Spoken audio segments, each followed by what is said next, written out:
Generasi ketiga ini potensinya cuma 2. Kalau dia bisa berhasil mengembangkan lagi, dia akan mengacak-acak usahanya ini.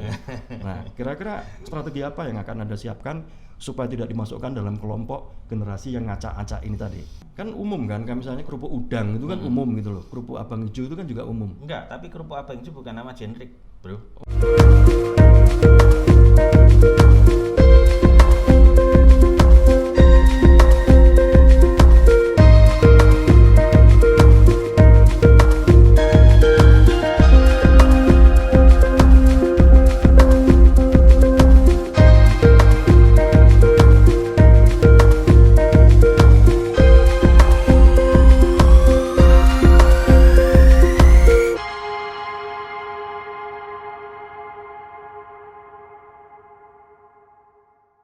Assalamualaikum warahmatullahi wabarakatuh. Apa kabar kawan, sahabat, dan tentu saja Anda sobat berita jatim.com. Saya Hendro Dilaksono dalam beberapa menit ke depan akan menemani Anda dalam obrolan kampung besar. Dan hari ini saya sudah ditemani narasumber hebat, kawan lama saya, Anton Indarno. Apa kabar, Bro? Baik, selamat siang semuanya. Lebih ini ya, lebih kelihatan muda ya sekarang ya. Enggak lah, dari dulu kan yang muda. Bro, orang pengen mengenal Anda lebih dekat. Dan karena itu saya menyiapkan beberapa fakta yang mungkin Anda bisa pilih mana yang paling mendekati sosok Anda. Kerupuk atau keripik? Kerupuk. Kerupuk putihan atau kerupuk abang hijau? Abang hijau. Kerupuk abang hijau atau kerupuk kelenteng? Kerupuk kelenteng. Jualan di pabrik atau di jalan? Di pabrik. Jadi kerupuk juara di kampung halaman atau biasa saja di kota lain? Bingung. Wes lewat waktu nih. Jadi owner kerupuk kelenteng atau bos perusahaan properti? Owner kerupuk kelenteng lah. Bro, jadi begini. Mungkin penonton podcast ini beberapa mungkin belum pernah mendengar nama Anton. Tapi kalau ngomong produknya, rasanya juga semua sudah tahu lah. Dia adalah generasi keempat pemilik pabrik kerupuk kelenteng Bojonegoro. Pabrik ini berdiri tahun 1929. 1929. Artinya tahun ini 92 tahun. 92 tahun. Dan itu lebih tua daripada Anda tentunya ya. Ya jelas. Jelas sekali. Kerupuk kelenteng Bojonegoro ini juga sering disebut kerupuk abang hijau, dan sesuai namanya karena bangjo adalah kerupuk abang hijau. Meskipun faktanya ada kerupuk putih, ada kerupuk kuning ya kan. Tapi kenapa nggak disebutkan? Jadi ribet ya. Kerupuk bangjo teh ning. Nah, jadi untuk mempersingkat saja, jadi kerupuk kelenteng rasa asli atau kerupuk bangjo atau kerupuk abang hijau, jadi itu sebetulnya ya sama semua. Iya, Bro, bisa diceritakan sedikit lah kerupuk kelenteng Bojonegoro ini, bisa ceritakan sedikit sebetulnya apa ini? Jadi begini, kita mulai dari awalnya aja ya, riwayatnya aja. Jadi kerupuk kelenteng lengkapnya itu kerupuk kelenteng rasa asli. Itu resepnya diciptakan oleh leluhur saya, jadi Tan Sian Lim dan Oi Hai Nyu. Jadi kalau saya generasi keempat, beliaunya itu generasi yang pertama. Jadi boleh tunjukin ini ya, bukunya? Oh iya. Enggak, kira-kira aja. Jadi ini ada buku, jadi mungkin agak lengkapnya itu ada di sini di buku Bojonegoro Tempo Dulu ini halaman 77 sampai 94. Tapi saya bisa mengambil dari sini untuk apa itu namanya singkatnya aja. Halaman 77 dan 94 ya. Sampai 94. Oke. Ya. Jadi di situ diceritakan bahwa pada sekitar tahun 1929 itu kan Tan Sian Lim istilahnya ingin meningkatkan perekonomian keluarga dengan istilahnya belajar di bidang usaha yang lain. Jadi beliaunya ini di bidang usaha yang lain, artinya sebetulnya sudah ada usaha sendiri waktu sudah ada punya toko di dekatnya pasar. Terus kemudian kan timbul inisiatif bagaimana kalau misalnya membuat kerupuk. Jadi beliaunya kan belajar ke Sidoarjo. Belajar di Sidoarjo, terus kemudian bersama dengan dua orang temannya belajar di sana. Setelah selesai belajar, kemudian mereka mencoba peruntungannya membuka usaha kerupuk di Sidoarjo. Ternyata salah manajemen. Salah manajemen ya, akhirnya sudah buyar. Terus akhirnya kan mungkin Tan Sian Lim ini merasa waduh kok pulang tanpa hasil. Jadi beralih lagi jualan batik, buat batik. Dari perusahaan kerupuk akhirnya bikin batik. Di Sidoarjo. Di Sidoarjo juga. Gagal lagi. Terus? Ya, terus akhirnya sama yang nenek buyut saya bilang ya sudahlah, pulang aja. Pulang Bojonegoro, terus mereka berdua ya sudahlah kita coba rintis lagi buat kerupuk tapi di Bojonegoro. Lah dari situlah eksperimen, terus kemudian dicoba ini gimana, akhirnya jadilah cikal bakalnya saat itu sebagai kerupuk Klenteng. Dan tempatnya juga di Jalan Jaksa Agung Suprapto. Betul. Sekian meter dari Klenteng Bojonegoro itu ya. Iya, timur Klenteng arah Ketuban. Iya. Jadi kira-kira ya mungkin tidak sampai 100 meter. Dari situ sampai sekarang di situ terus ya, Bro? Betul, di situ terus. Iya. Itu juga akhirnya yang jadi alasan kenapa produk Anda ini disebut dengan kerupuk Klenteng ya? Betul sekali. Jadi sebetulnya dulu tanpa nama. Oh, sebetulnya tanpa nama. Tanpa nama. Jadi orang-orang akhirnya itu loh beli kerupuk di dekatnya Klenteng, di timurnya Klenteng. Akhirnya orang-orang ya sudah kerupuk Klenteng aja. Simpel, gampang. Dan itu hak ciptanya Anda pegang?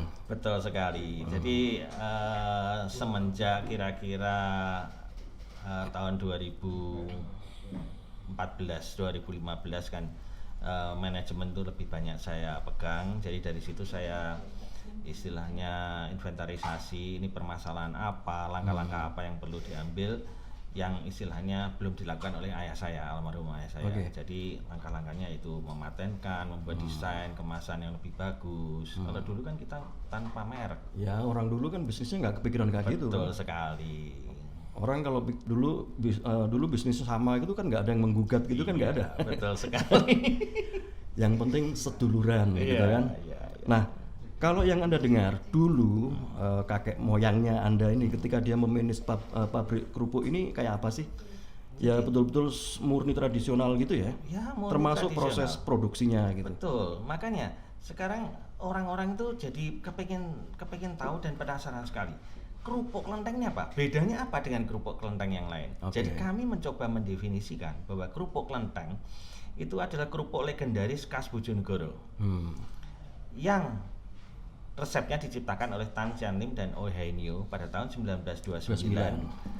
Yang dibuat 100% tanpa bahan kimia apapun. Jadi pemutih, pemekar, pengeras kita tidak pakai sama sekali. Warna itu, Bro? Pewarnanya itu kan artinya kita kalau tidak mau pewarna kita bisa milih, beli yang putih aja.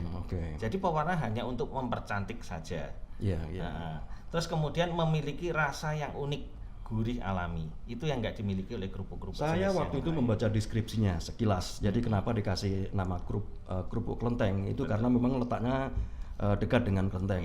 Istilahnya sepelemparan batu. Nah, menurut saya agak jauh lah itu kan. Orang melempar batu dari Klenteng ke tempat Anda, rasanya juga nggak semua orang bisa jangkauannya seperti itu. Anda pernah mencoba? Oh, sudah. Dan jaraknya seperti itu ya? Berarti Anda kategori orang yang lihai melemparkan batu dan menyembunyikan masalah. Ya, Bro. Saya pernah membaca sebuah cerita begini, bahwa kalau kita ngomong generasi lanjutan dari sebuah usaha, generasi pertama yang membangun, generasi kedua dan ketiga itu yang mengembangkan. Generasi ketiga ini potensinya cuma 2. Kalau dia bisa berhasil mengembangkan lagi, dia akan mengacak-acak usahanya ini. Nah, kira-kira strategi apa yang akan Anda siapkan supaya tidak dimasukkan dalam kelompok generasi yang ngacak-acak ini tadi? Ya, sebetulnya itu kan apa ya, cuman mungkin asumsi aja, dan mungkin istilahnya 100% kenyataannya kan juga tidak selalu seperti itu. Kan banyak juga perusahaan-perusahaan yang artinya bisa bertahan sampai mungkin 100 tahun lebih atau apa. Misalnya mungkin kalau di Indonesia saya apa ya, mungkin kalau yang saya tahu sih yang dari luar negeri misalnya Johnson & Johnson atau apa perusahaan yang di Indonesia ada loh perusahaan jamu yang itu berdiri nggak pernah duduk itu juga bertahun-tahun, nggak usah disebutkan, Bro. Kalau itu sampai disebutkan, saya langsung diprotes sama produsernya. Gitu ya. Saya tahu sih. Aktivitas Anda sendiri selain apa memanage ini perusahaan kerupuk ini apa lagi? Maksudnya kegiatan saya? Iya, kegiatan Anda katanya juga punya kegiatan bisnis yang lain. Oh enggak. Jadi ceritanya sebelum saya menghandle kerupuk Klenteng ini, dulunya kan memang usaha saya kan komersial fotografer. Jadi fotografer yang untuk advertising, untuk iklan seperti itu. Jadi kira-kira tahun 2014 itu kan ayah saya kan sakit ya. Jadi udah apa itu namanya kronis ya, dan semakin menurun keadaannya sebagai anak yang tertua laki-laki, dan saya kan terpanggil bertanggung jawab untuk akhirnya saya harus pulang ke ini untuk melanjutkan usaha ini. Tidak merasa terbebani. Maksudnya begini, Anda kan punya passion sendiri, fotografer gitu kan. Terus kemudian disuruh ngurus kerupuk gitu. Ini kan dua hal yang sangat berbeda jauh. Betul. Nggak ada pertentangan batin gitu. Awalnya demikian, tapi lama-kelamaan ini kayak ini ya, istilahnya kayak sinetron gitu ya, pertentangan batin gitu. Gimana awalnya memang iya, awalnya. Terus? Waduh, biasanya kan kita kumpulnya dengan director, kreatif dengan director, model-model yang cantik seperti itu, gitu kan, makeup artist, prop master, itu masih nyimpen ya nomor-nomornya ya. Masih ada. Nanti setelah acara ini selesai lah. Oke, terus gimana bro? Iya seperti itu sih. Tapi ada proses adaptasi itu nggak ada masalah ya? Iya, enggak ada lah. Memang mulus sekali juga enggak, tapi di titik-titik tertentu pada saat terjadi konflik atau apa, ya untunglah saya bisa mengatasi itulah sampai sekarang ini. Saya sejujurnya sangat menghargai langkah Anda yang kemarin akhirnya yang justru yang dipatenkan itu kan kerupuk kelentengnya gitu ya, bukan kerupuk abang hijaunya ya. Semua kita paten. Semuanya dipatenkan. Jadi saya paten punya beberapa. Jadi kerupuk kelenteng rasa asli, kerupuk kelenteng abang hijau, kerupuk bangjo kita punya patennya semua. Anda pegang semua. Nah itu memang tujuannya untuk mengamankan aset ini supaya ke depan tidak digunakan yang lain. Pertama itu, kedua kita kan juga ingin istilahnya inovasi, mengembangkan sesuatu yang lain. Oke. Seperti itu. Tapi kalau suatu saat kan kalau ngomong kerupuk abang hijau itu kan hal yang umum ya. Kalau misalnya ada orang produksi itu nanti kira-kira gimana? Ya kita kan kalau mereka memproduksi itu kita kan ngomong baik-baik. Kalau sekedar produksi aja enggak pakai merek kita kan enggak apa-apa. Nah, tapi kan, begitu pakai merek kan umum kan misalnya kerupuk udang itu kan umum gitu loh. Kerupuk abang hijau itu kan juga umum. Enggak, tapi kerupuk abang hijau bukan nama generik, Bro. Oh gitu. Iya, kerupuk abang hijau kalau kita patenkan bisa karena ada itu bisa merek. Ada unsur kreatif. Iya. Kecuali kalau kerupuk udang, kerupuk ikan, nah itu nggak bisa karena itu generik. Gara-gara masalah itu pernah berantem sama orang nggak? Kalau berantem sih enggak. Enggak, cuman ada ya pernah beberapa aja ada ini ya, cuman bisa selesai dengan baik lah. Kalau nggak ada berantemnya kurang seru rasanya. Enggak juga lah. Kayak sinetron aja, masa harus ada konflik baru laris gitu. Tapi bagian menarik dari Anton ini adalah dia mencoba memanage sebuah produk tradisional ini dengan sentuhan-sentuhan modern. Ada manajemen yang modern, jadi dia mulai di sosial mediakan gitu ya. Betul. Terus kemudian desainnya itu juga desain anak muda sekali gitu ya. Pilihan-pilihan warnanya. Selain itu apa lagi yang Anda lakukan untuk memperbaiki? Ini berarti kan ngomong branding. Kalau ngomong produk ini kan sudah jadi gitu kan. Kalau branding apa saja yang Anda lakukan selain menertibkan aspek hak cipta, terus kemudian desain macam-macam apa lagi? Ya, jadi kalau boleh saya tarik ke belakang sedikit, jadi awalnya kan setelah saya inventarisasi permasalahan apa ini, saya benahi dulu produksi. Jadi produksi dibenahi dulu, istilahnya dapurnya kan di situ. Nah, terus kemudian kita patenkan merek. Terus kemudian kita buat logo, kita buat kemasan yang lebih bagus, yang lebih menarik dan istilahnya lebih sehat. Karena terus terang banyak juga konsumen ini yang tidak tahu bahwa kemasan itu kan mungkin ya dari kebanyakan konsumen kan paling plastik biasa. Padahal plastik kita itu istilahnya sudah mengantongi sertifikat material safety data sheet. Jadi safety untuk makanan. Ada yang kertas itu juga ya kalau nggak salah ya? Nggak ada yang kertas, yang bungkusnya kertas. Nggak ada. Saya sok tahu. Material safety data sheet. Tapi bagian yang perlu dihargai juga, Anda kemudian menyodorkan gagasan bahwa makanan tradisional itu tetap kukuh memegang aspek kesehatan gitu ya. Iya, betul sekali. Itu saya pernah ke sana itu kan di salah satu tempat itu ditempelkan bahan-bahannya apa. Betul. Nah itu sebetulnya tujuannya apa sih? Ya tujuannya gini, kalau sekedar kami ngomong seperti tadi bahwa kerupuk kelenteng itu adalah dibuat 100% tanpa bahan kimia apapun. Kalau saya cuma ngomong, kami cuma ngomong, ya gampang aja, ngomong aja apa susahnya. Tapi kalau kita sertakan dengan bukti-bukti, nah, dengan hasil laboratorium kita tes kan di Sukovindo dan Laboratorium Farmasi Universitas Erlangga. intinya Anda cuma pengen mempertegas bahwa tidak ada dusta di antara kita gitu ya. Iya, betul sekali. Itu sudah jadi judul sinetron yang baru. Seperti itu. Jadi kemudian setelah apa itu namanya merek, kemasan, dan kemudian kita melangkah berikutnya, kita masuk ke medsos, media sosial. Terus kemudian melangkah lagi kita jualan istilahnya di lewat ojek online. Kita bergabung dengan GrabFood dan GoFood. Nah, terus kemudian kita punya lagi yang namanya Gerak, itu tadi Gerak bergerak. Nah, kita bisa melangkah seperti itu lagi. Itu sebabnya tadi saya singgung soal itu, ada jualan di pabrik atau jualan di jalan, karena saya juga baru tahu ternyata kerupuk ini sekarang dijual pakai ini ya, pakai apa? Pakai truk-truk itu ya. Tapi itu belum jadi 100%.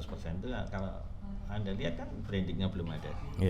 Tapi konsumen meminta, sudah segera ya sudah, kita jalankan aja sementara. Iya. Bicara packaging, sebetulnya itu memang salah satu strategi bisnis yang dilakukan oleh banyak produsen makanan dan minuman, dan salah satu yang kebetulan sekarang ada di meja kami ini ada SBY. Wah, enak ini ya. Apa ini? SBY ini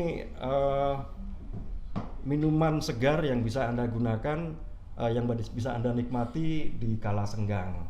Kita coba langsung aja, Bro. Wah, mantap nih. Sedikit.